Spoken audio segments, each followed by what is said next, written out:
Hey, Shafe. Great video, excellent points. Um, quite, quite philosophical. I appreciate the direction you're going with all this and your thoughts. Um, I wish I understood the Bible better. You know, I take it as a compliment that you feel that I know it. Um, to start with, you have a couple of core questions that I feel that I might be able to answer from my point of view. And my point of view, there's elements of it that are factual, and they're factual because they're important. Because what's the core point of the faith of Christianity? What's maybe the most important thing out of all of it?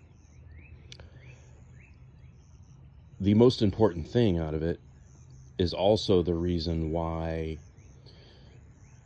you wouldn't want to interpret the writings in the Bible as metaphor or allegory. From my perspective, when you do begin to start looking at more and more of it as allegory and metaphor, eventually you get to the point of Jesus and the Christ and the Messiah. As surely as here we are going down this road of what is Satan, and then all of a sudden, like, well, if it's a metaphor, then it's all a metaphor, and therefore I'm Satan when I'm doing this. So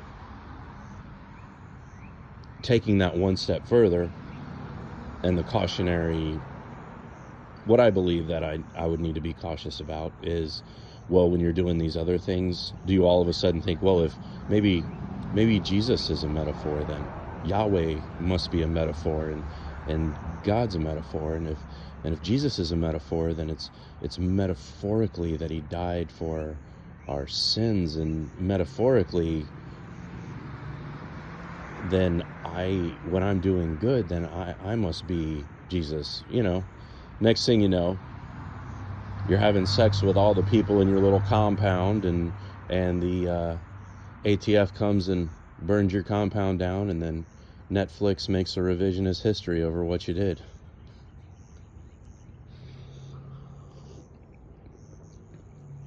So what is a core fundamental, and to me, in my understanding of the Christian faith, and what early on was determined as the way, is Jesus was a literal man,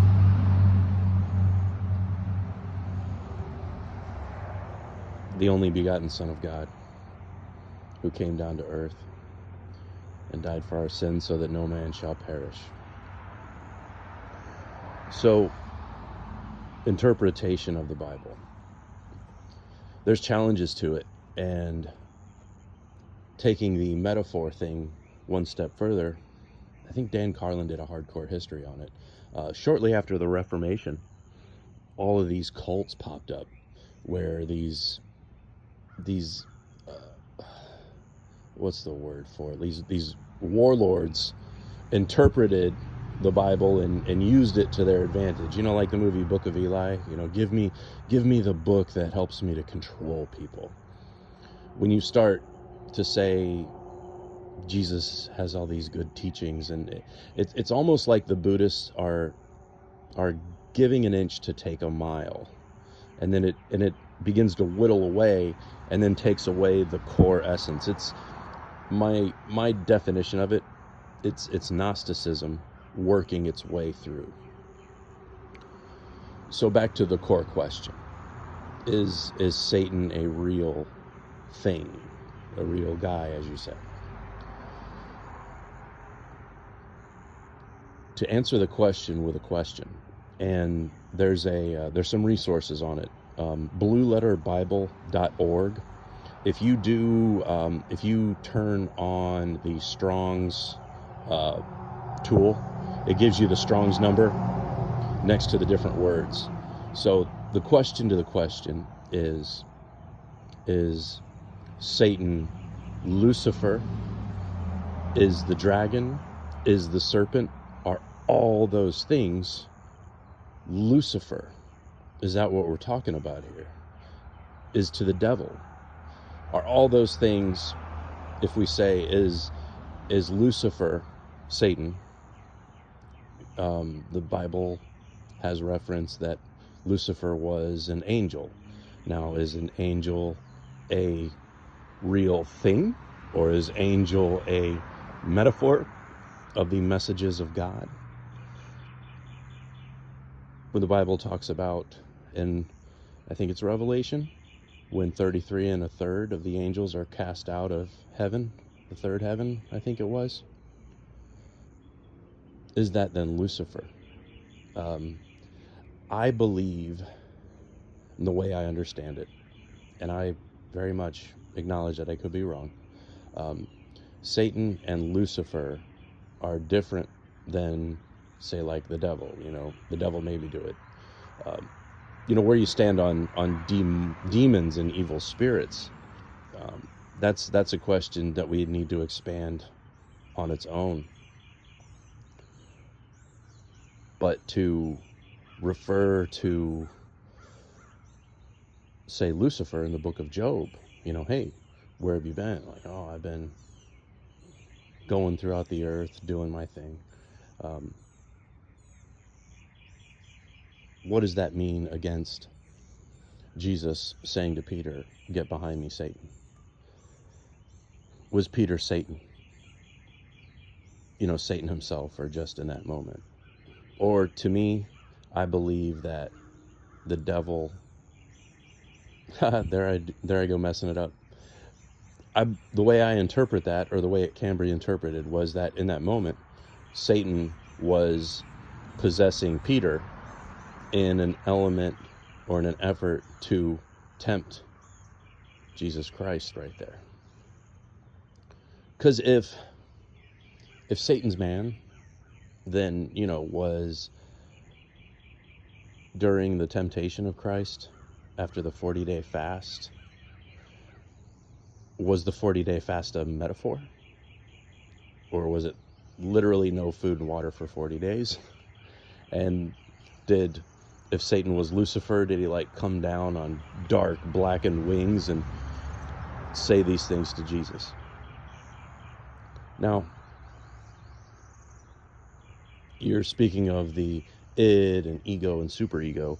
I don't know how that plays into, you're much better educated on this than I am. When we are modes of our brain, modes of our understanding and thought neurologically, a book, fiction versus nonfiction. Fiction books sometimes use symbols to convey a message. What's the message? That's what the importance is in the Bible. But as we're reading these words, these symbols on the page, and we're forming these visions in our mind, the vision and the symbol is important because to equate it to economics and stock trading, curve fitting. Are you bending those words to what you want them to say so that you can just do whatever it is you want to do? Or are you looking at those words to bend yourself to more understand the nature of God? Which, for my understanding, the most important thing about the Bible is the nature of God and the importance of what Christ did for us on the cross when he died for our sins, went down to hell, 3 days later rose again, and sits in heaven at the right hand of God. All right, man. Let me know if you check out that Blue Letter Bible resource, and in lieu of that, I also recommend getting a Vine's expository dictionary. It does the same thing as the Strong's, it gives the different